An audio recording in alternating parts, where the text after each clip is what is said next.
Hello, welcome to this episode of A Creative Approach podcast, episode number 15. I'm your host, Karen Poirier-Brody.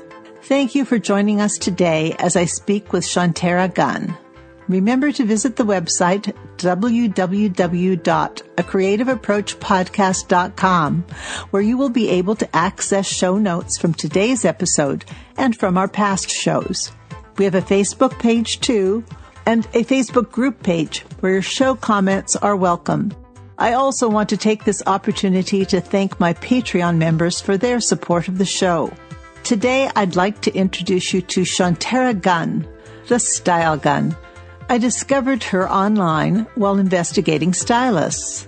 I love Chantera's positive approach and the rave reviews I read from her clients. Chantera feels through positivity you can access your better, happier self, and that'll show no matter what you are wearing. In addition to being an expert at making closets functional, Chantera has a gift of showing clients what and how to wear garments while making her clients feel amazing. She helps shop for suitable pieces that can be mixed and matched with what clients already have in their closets. I've hired Chantera and found the experience delightful, informative, and affordable. In fact, I'm sure using her services will save me money. I'm happy to welcome her so you can meet Chantera and discover her creative approach. Hello, and welcome to A Creative Approach podcast. Today, my guest is Chantera Gunn from Style Gun. And it's a different kind of podcast today because we're recording this one in person. Normally, I'm connecting to my guests on Skype, but Chantera's here in my very messy studio with me today. And welcome. Thank you. Thank you. So I think we should talk a little bit about what it is that Chantera does in her creative approach. I met Chantera actually through the internet. I was looking for someone to help me with my closet. It was jam-packed full of clothes because I throw nothing out. Well, I do now. But, there's like 30 years of history there in my closet, and I can't find anything to wear, and I figure I really ought not to be buying a whole lot more. So maybe this stylist thing is a good thing to do. So I did a little research on the internet and found Chantera. And so I invited her to help me out. And I guess we should just go on to see what does a stylist do and what it is that you do exactly. Chantera, probably better in your words than my fumbling around here, although you kind of got an idea that maybe she helps you throw things out and figure things out. But I'm going to turn that over to her right now. Well, a lot of what I do is help a lot of my clients find the good and goodbye. We go through your closet, we edit it, keep the things that I know that I can update or make better, or things that I can add to with a shopping appointment. So I don't like to go into my clients' closets and just completely just throw everything away because there's history there. So I like to keep the things that are sentimental, but that you can still utilize and use throughout your day or throughout your whatever events that you have to go to, but still be fashionably authentic to yourself. So that's some of the things that I do. We shop. I style as well. So I go through your closet and I make outfits out of the things that are in your closet and the things that we have purchased. And I just, I hope that I make my clients feel authentically themselves and are able to look into the mirror and see more amazing version of themselves. Well, that sounds like a good description. Now, of course, that's just it. You're not starting from scratch. You're really using what people have already and trying to find out what's really them. And I have a feeling you probably ultimately save people money. Am I right about that? Oh my gosh, indeed.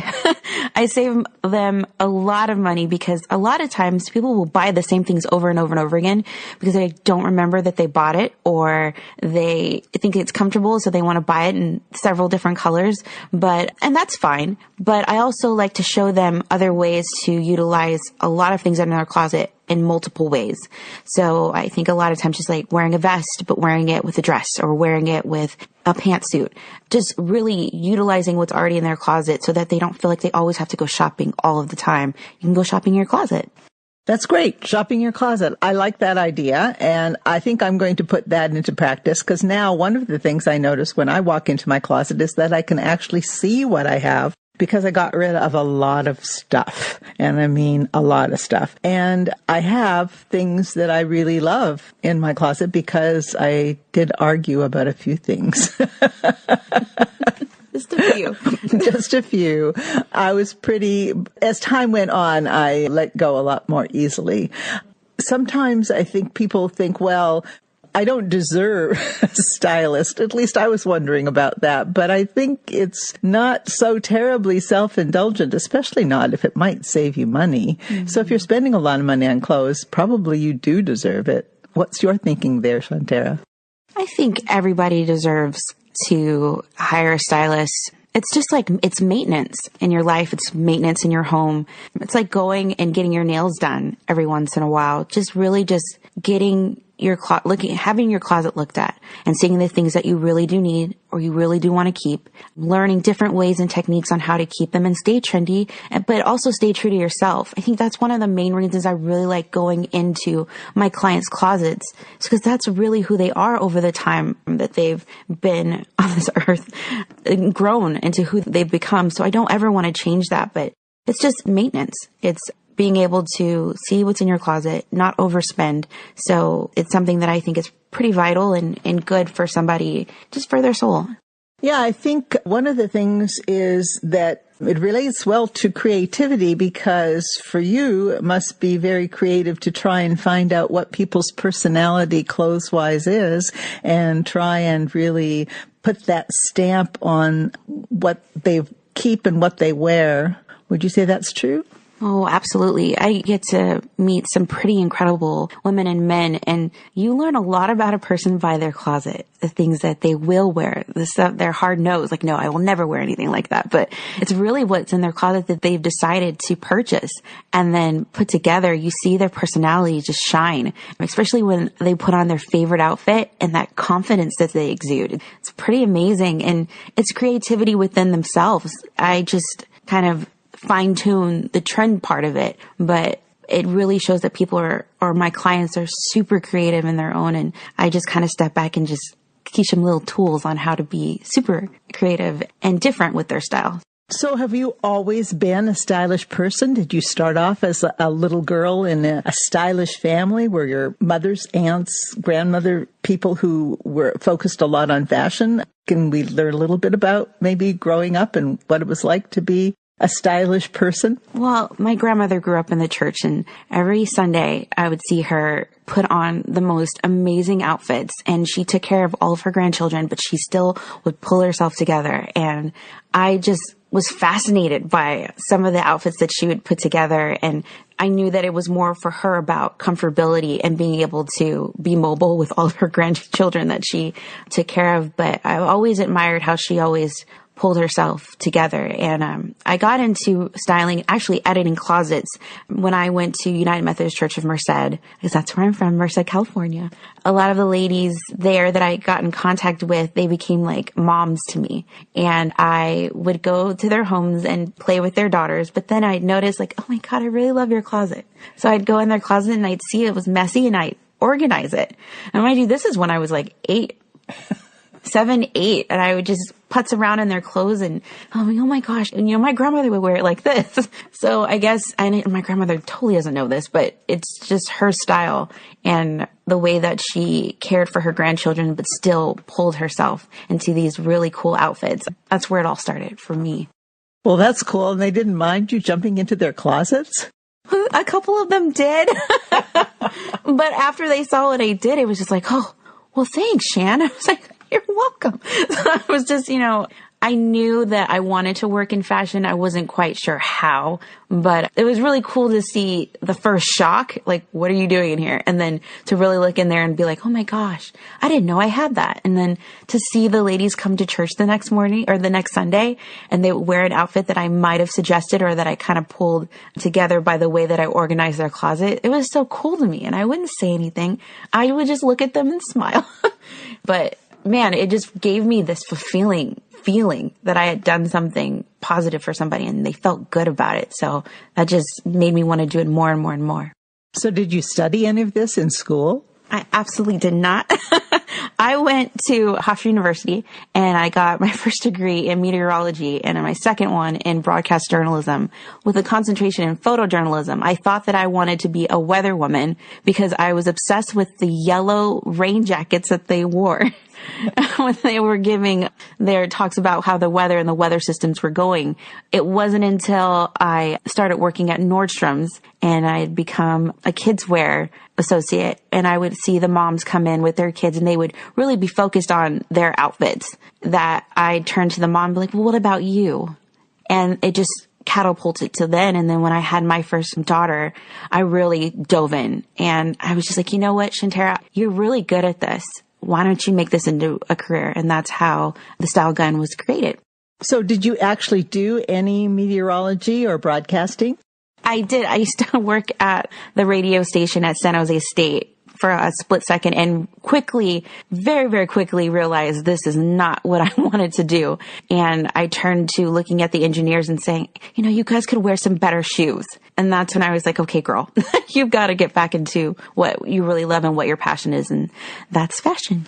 So there was no formal training in fashion. So how did you find your way to Nordstrom? Well, when I first came to Sacramento, one of my favorite store has always been Nordstrom. So I would always notice that they had personal stylists. And it really was like an on-the-job training education. I'm learning about fashion. But I'd always been a fashion nerd, reading articles and magazines.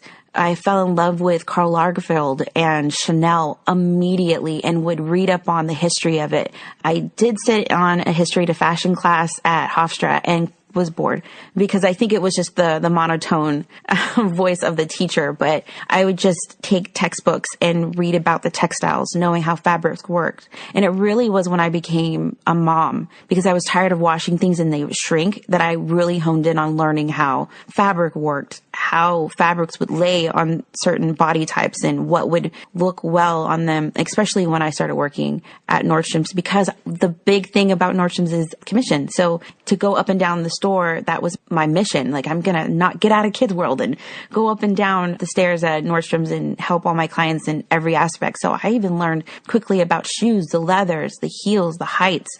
So it was really just on the job training and just really learning how my clients, how things would really work and wouldn't work on certain people that I really became an expert on what fashion is really about and how fashion should be contributed to other people in their lives. Well, that's cool. I think, on-the-job training is very valuable. You obviously had a good educational background to get started, even if you didn't pursue that particular field.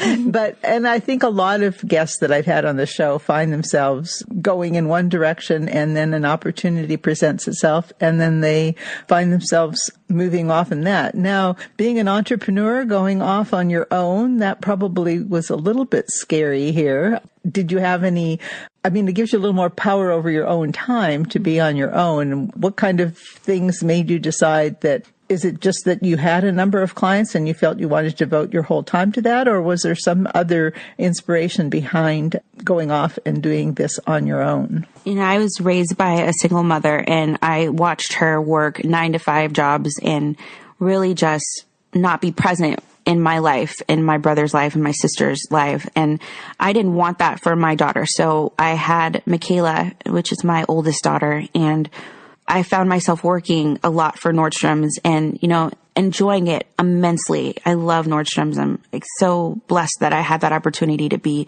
a part of that family and still am a part of that family. But I wanted to really be present for my daughter, but at the same time do what I love to do. And I know that when you find your passion, you find your purpose, and it's so easy to not feel like I'm working because I love what I'm doing. I love the clients that I get to meet and the lives that I get to change. It really was one client that I worked with at Nordstrom that was like, hey, can you take me to another store? I'm pregnant. I've got this growing body and, there's really not maternity wear here. So I took her to Pee in the Pod and I just started styling her. And then she was like, I've got stuff in my closet that I really didn't want anymore. Can you take a look? And I did that. And I was like, man, if I could make this into a career and just do this daily, set up my own schedule and still be out in time to pick up my daughter from school goal, what a blessing. And I took that leap of faith. I saved up to make sure that we'd be okay for a couple of months of rent. And I leaped, and I don't regret my decision at all. I'm very fortunate to have met the amazing, loyal, just awesome clients that just brighten my day and make this whole leap of faith worthwhile. I think that's great to be able to recognize your strengths and be bold enough to go out on your own. And obviously, this is a fairly new venture for you, but you have some background that indicates that you're going to be very successful at it. At least I'm sure you are. And I must say, there are things you mentioned earlier, like not having that pressure to go and shop. I mean, I really used to think, what am I going to wear with this? Or how am I going to put myself together for an event? And it really, now when I walk in my closet, I go, well, I have several choices. I don't have to go out and shop. And that's a pretty neat feeling. Now, when it comes to creativity, and fashion's always changing, are there any sort of things that you see are kind of constants in fashion that can give us some confidence? How do we determine what are those basics and things we need in our closet? Well, I think for women, cardigans are always going to be in fashion, whether it be a short one, cashmere, as I've learned a lot from your closet. But cashmere is pretty phenomenal, and that's one of the basics that I know will always be around. But also, I think if we're being honest with ourselves, fashion and trends and things that are essential are really about you. About your life, about your career, how you want to project yourself out into the world. You can read about trends and fashions on a fashion magazine all day long, but if it's not you, it's not going to work. You're going to be uncomfortable and fidgety, and it's just not going to really exude the amazing person that you are. So I always say this to my clients, we can keep up with the trends. I can always tell you about the different changes of the seasons and what you should have, like your essentials that you should have in your closet. But if it doesn't fit you and your personality, it's all for naught. It would look like you're trying to be something that you're not. And that's not what I'm in business for. And how about for men? I mean, men need to be somewhat stylish. I know I have a husband who doesn't really care, but I'm sure there's a lot of people who do. Do you have any sort of, I'm sure it's some of the same general advice that they have to be themselves, but what would you say is the difference between men and women when it comes to fashion and styling a closet? Oh man, that's a good question. With men, it's really about their personality and what they want to project out in the world. But in both cases, men and women, the fit is everything. That's my one non-negotiable. If the fit's not right, it's not going to look good on either a man or a woman. But also just knowing that he can put together more than just a jeans and a t-shirt, can add a blazer to it. And add a color to it, a pop of color, if it suits your personality. And it doesn't have to be a loud color if that's not your thing, but just giving yourself that opportunity to play with texture and play with fabrics and not just get stuck in the 3-piece suit mindset of a businessman, but that you could mix and match those pieces that you have in your closet. And I don't think a lot of men do that, where they have like a slacks and then they have a blazer. You can pair that blazer with a really nice t-shirt and then jeans. Just kind of switch it up a little bit. A lot of my male clients, that's really the big thing, is not knowing how to switch it up. Have your essential pieces, your jeans, your blazers, your trousers, your shoes. Make sure your shoes match your belt. Gentlemen, just make sure that you coordinate properly. That's another thing. And then I guess the big thing with me and my male clients is grooming, just making sure that you know how to groom your beard properly, because a good beard can be a good beard. Trust me. Well, that's good advice. Now, of course, for women, we don't really want to match everything, though. But for men, I suppose a brown belt and black shoes might be a little incongruous. I mean, it's a little off. It's a little off. But if that's what you have, then work it. But if you can go out and just take that time to spend on getting a belt that will match your shoes, or sneakers and just an appropriate belt that will go with the outfit. It just all pulls it all together. It's the details sometimes that make an outfit just phenomenal. Yeah, and then the details like fit. I mean, I have always believed in altering and fixing up my clothes because, of course, I don't throw things away very easily. She's snickering here because it's so true. I can't tell you. I mean, it numbers in the hundreds, the stuff that got thrown out. I mean, this is quite embarrassing to admit. But I think fit does make a huge difference. And that is one thing if you're, I'm fortunate enough I lost a bunch of weight, but it didn't mean I have to throw everything out. There were things that could be rescued and revived, and that was certainly a lot less expensive than spending a few $100s on a new outfit. Yeah, but the cool thing about you and your closet is you like to, there was this one long cardigan that you have and you added these amazing buttons because you saw a Chanel ad. And that's the type of creativity that I get so excited about, that if I can draw that, if you see something that kind of encourages you or inspires you to turn something that you already have in your closet into something just phenomenal. I'm so excited to see it, by the way. Well, yeah, I have a really old knit. It needed a few repairs because there were a few moth holes, but they easily were recovered. And it just looked like the new knits that are coming out for the fall that are Chanel, only it had some pretty classic brassy colored gold and black buttons, and the new Chanel in black and white knits had beautiful crystal buttons, and I thought I could transform this into something really fun. And that was my creative approach to my closet. It was trying to see ways to transform some of my clothes into something a little more trendy, and Chantera's guidance helping me to say, yeah, that's a good idea. And then I'm not so sure I would have bought chrome shoes without her, she wore some one day and they looked really cool. And then I saw a number of people were wearing them and I thought, maybe even I could add those to my closet. Yes, and you did it so well. I'm so proud.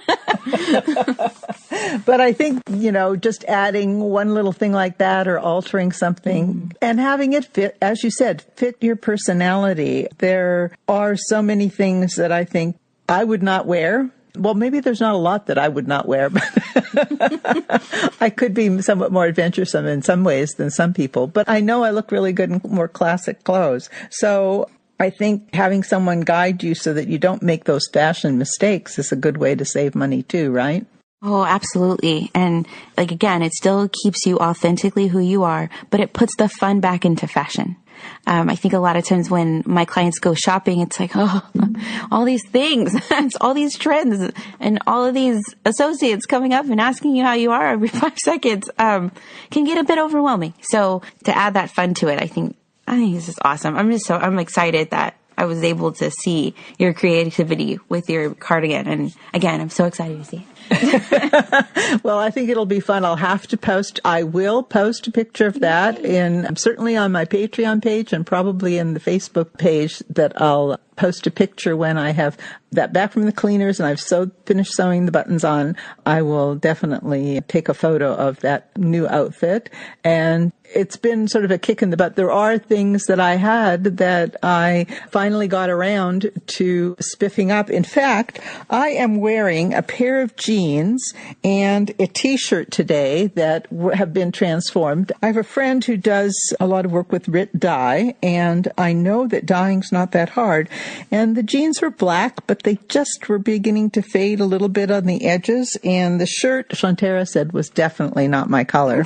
So I went and dove into dyeing, and I think they turned out all right. Yeah, I love the hue on this blue. It's more of a teal. And now her jeans, they just look so new and put together. So it's really cool to see the creative process in fashion, in your personal style. It's really awesome to see that. Well, speaking of creative process, did you have any general thoughts on creativity that you wanted to share with the audience, Chantera? I think, with me, I just try to stay as, I say this word a lot, authentically myself as possible. That's the most creative thing a person can do. But I also like to step back and look and just see, how can I push it a little bit? If right now I'm wearing a sleeveless cowl neck sweater and it was cold today, so I added a white shirt to it, one of my longer white shirts that have asymmetrical feels to it. And I just thought, gosh, this is just something that I don't really see a lot of people wearing it, but it's me and it's comfortable and I like it. So I guess with creativity, I just really try to push it a little bit, but without missing who that person really is and is trying to project out into the world. Now, one thing that we haven't mentioned that I should have was how to find you, because you do have an internet presence, and I think we should give people some idea of where they can find you. And perhaps, I know you probably travel all over the country. Not everybody can afford that, but they might. I'm sure there are stylists in your neighborhood, but if you happen to be in an area of Northern California or can afford to bring Chantera out to wherever you are, why don't you give us a little clue of where people can find you? You can find me on my website, so www.thestylegun.com. I'm also on Facebook and Instagram as The Style Gun, and that's with 2 N's, Gunn, The Style, and then Gun. And that's about it. I think just my website and the 2 internet presences. So, or you can always Google me. I'm Chantera Gunn. Well, that's good. I mean, we'll definitely put this in the show notes so that people can find you and learn a little bit more about you and what you do, because I'm sure you have updates on style. Do you have a newsletter yet or not yet? Well, we've created a blog on thestylegun.com. So if you go there, you'll see 3 or 4 articles that I've written, and we're posting some more. I'm trying to do it 2 times a week, where I have something new, just creative ways for you to update your style and just, again, keep it authentically yourself, but also stay as trendy as you would like to stay. But yeah, just on my website on thestylegun.com. That's where I post a couple of blog posts a couple times a week. Oh, that sounds wonderful. Well, thanks so much for joining us today, Chantera. I've really enjoyed this conversation and hope that it's given some insights into fashion and being creatively yourself for a new creative approach for our listeners. Thank you so much for having me. Bye now. Thanks so much for listening to a Creative Approach podcast today. I hope you'll subscribe to the podcast on iTunes or Stitcher if you've not already done so. Please check our A Creative Approach podcast Facebook page, where I keep you up to date on our latest episodes. I'd love you to become a member of the Creative Approach podcast Facebook group, where you can share your thoughts and where you'll find additional news posted. Also, check out the website www.acreativeapproachpodcast.com. My team and I are working on developing a great home for fans of the show. At the site, you'll find a resources tab where some of my favorite products are listed. I may receive some income from affiliate memberships of those products. Be assured that these are brands and products that I use and love. The website also features a Patreon page tab for those who want to offer monetary support for the show. I look forward to talking to you again with another interesting guest on our next episode, and I sign off today with best wishes in your creative approach to life.